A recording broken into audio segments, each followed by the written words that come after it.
নমস্কাৰ, জয় হিন্দ, জয় অসম। এটা বহুতেই ভাল খবৰ লৈ আহিছোঁ আপোনালোকৰ মাজলৈ। আজি পুনৰ নতুনকৈ চাকৰি আহিছে IIT গুৱাহাটীৰ ফালৰ পৰা। যিহেতু IIT গুৱাহাটীত নতুনকৈ চাকৰি মুকলি হৈছে, 17টাকৈ জুনিয়ৰ এছিষ্টেণ্টৰ পোষ্ট মুকলি হৈছে। যদিহে আপুনি এই পদসমূহত আবেদন কৰিব বিচাৰে তেনেহ'লে ভিডিঅ'টো শেষলৈকে চাব, অলপো স্কিপ নকৰাকৈ। আপোনালোকে এই পদটোত কেনেদৰে আবেদন কৰিব, আবেদন কৰিবলৈ আপোনাৰ বয়সৰ সময়সীমা কিমান বিচাৰিছে, এডুকেশ্যন কোৱালিফিকেশ্যন কিমান বিচাৰিছে, লগতে আপোনালোকে এপ্লিকেশ্যন ফিজ কিমান কাটিব লাগিব, সম্পূৰ্ণ তথ্য এই ভিডিঅ'টোত আলোচনা কৰিম। ভিডিঅ'টো শেষলৈকে চাব, অলপো স্কিপ নকৰাকৈ। যদি ভিডিঅ'টো ভাল পায় তেনেহ'লে এটা লাইক কৰিব, আৰু মোৰ চেনেলটোলৈ যদি প্ৰথমবাৰ কাৰণে আহিছে তেনেহ'লে চেনেলটো ছাবস্ক্ৰাইব কৰিবলৈ নাপাহৰিব। লগতে ভিডিঅ' ডেছক্ৰিপশ্যনত মই হোৱাটছআপ চেনেলৰ লিংক দিছোঁ, তাতো গৈ আপোনালোকে হোৱাটছআপ চেনেলটো ফ'ল' কৰি ল'ব, যাতে প্ৰতিদিনে জবৰ আপডেটসমূহ সকলোতকৈ আগতীয়াকৈ পাই থাকিব পাৰে। ইয়াতে যিহেতু দেখিবলৈ পাইছে IIT গুৱাহাটীৰ ৰিক্ৰুটমেণ্ট 2026, যিহেতু 2026ৰ কাৰণে পদসমূহ মুকলি কৰি দিয়া হৈছে 2026 বৰ্ষৰ কাৰণে। IIT গুৱাহাটীৰ ফালৰ পৰা যিহেতু 17টাকৈ জুনিয়ৰ এছিষ্টেণ্টৰ পদ মুকলি হৈছে, এই পদসমূহত আপুনি কেনেদৰে আবেদন কৰিব ষ্টেপ বাই ষ্টেপ মই ভিডিঅ'টোত আলোচনা কৰিম। ভিডিঅ'টো শেষলৈকে চাব, অলপ স্কিপ নকৰাকৈ। ইয়াতে লিখা আছে Indian Institute of Technology Guwahati, যিটো আপোনালোকৰ IITG has release an employment notification for the recruitment of 17 junior assistant post. Interested and eligible candidate may apply online here. যিহেতু Indian Institute of Technology Guwahati, যিহেতু IIT গুৱাহাটীত আপোনালোকৰ পদ মুকলি হৈছে, 17টাকৈ জুনিয়ৰ এছিষ্টেণ্টৰ পদ মুকলি কৰি দিয়া হৈছে। ইয়াতে নেম অফ পোষ্টটো আপোনালোকে যিটো দেখিবলৈ পাইছে জুনিয়ৰ এছিষ্টেণ্টৰ পদ হয়, লগতে আপোনালোকৰ টোটেল পদ আপোনালোকে নিশ্চয় গম পাইছে 17টাকৈ আপোনালোকৰ পদ মুকলি হৈছে।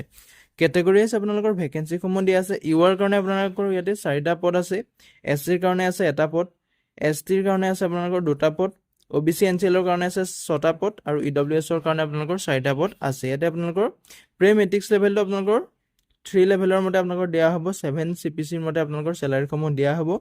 ইয়াতে বয়সৰ সময়সীমাটো দিয়া আছে আপ টু 27 ইয়াৰ্ছ, মানে আপুনি 18 বছৰৰ পৰা আপ টু 27 ইয়াৰ্ছলৈকে আপুনি এই পদসমূহত আবেদন কৰিব পাৰিব।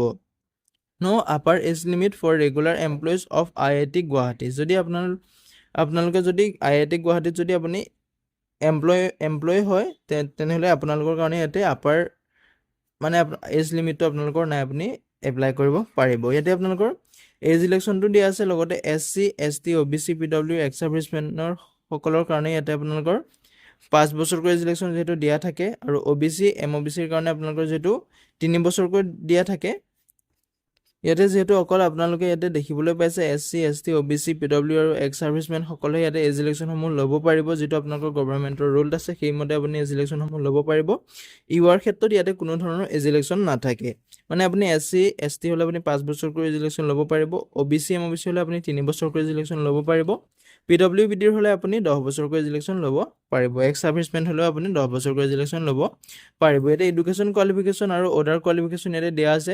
বেচেলৰ ডিগ্ৰী থাকিব লাগিব এই পদটোত আবেদন কৰিবলৈ হ'লে, লগতে আপোনালোকৰ knowledge of computer office application. যদি আপোনাৰ কম্পিউটাৰ অফিচ এপ্লিকেশ্যনত আপোনাৰ নলেজ আছে আৰু বেচেলৰ ডিগ্ৰী আছে, তেতিয়া আপুনি পদটোত আবেদন কৰিবলৈ ইলিজিবল হ'ব। এপ্লিকেশ্যন ফিজটোৰ ক্ষেত্ৰত ক'বলৈ গ'লে ইয়াতে আপোনালোকৰ যিসকল ইউআৰ OBCৰ কেণ্ডিডেট আছে তেওঁলোকে ইয়াত 500 টকাকৈ এপ্লিকেশ্যন ফিজ কাটিব লাগিব, আৰু যিসকল SC ST women applicant and PWBDৰ কেণ্ডিডেট হয় তেওঁলোকে ইয়াতে কোনো ধৰণৰ মানে এপ্লিকেশ্যন ফিজ কাটিব নালাগে। হাউ টু এপ্লাই ক্ষেত্ৰত ক'বলৈ গ'লে ইয়াতে যদি আপুনি আবেদন কৰিব বিচাৰে পদসমূহ, যদি আপুনি ইণ্টাৰেষ্টেড হয়, ইলিজিবল হয়, ভিডিঅ' ডেছক্ৰিপশ্যনতে মই আবেদনৰ লিংক দিছোঁ, তাতে গৈ আপুনি আবেদনসমূহ কৰি ল'ব পাৰিব।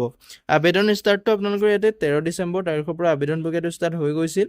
লাষ্ট ডেটটো আছে আপোনালোকৰ 13 জানুৱাৰী তাৰিখলৈকে লাষ্ট ডেট আছে। যিহেতু 26 বৰ্ষৰ কাৰণে ৰিক্ৰুটমেণ্টটো মুকলি কৰি দিয়া হৈছে, লাষ্ট ডেটটো আপোনালোকৰ 2026 বৰ্ষৰ 13 জানুৱাৰীলৈকে দিয়া হৈছে। যদি আপুনি আবেদন কৰিব বিচাৰে আবেদনসমূহ কৰি ল'ব পাৰিব। আজিলৈ ভিডিঅ'টো ইমানেই আছিলে। যদি ভিডিঅ'টো চাই ভাল পালে এটা লাইক কৰিব, আৰু মোৰ চেনেলটোলৈ যদি প্ৰথমবাৰ কাৰণে আহিছে তেনেহ'লে চেনেলটো ছাবস্ক্ৰাইব কৰিবলৈ নাপাহৰিব। জয় হিন্দ, জয় অসম।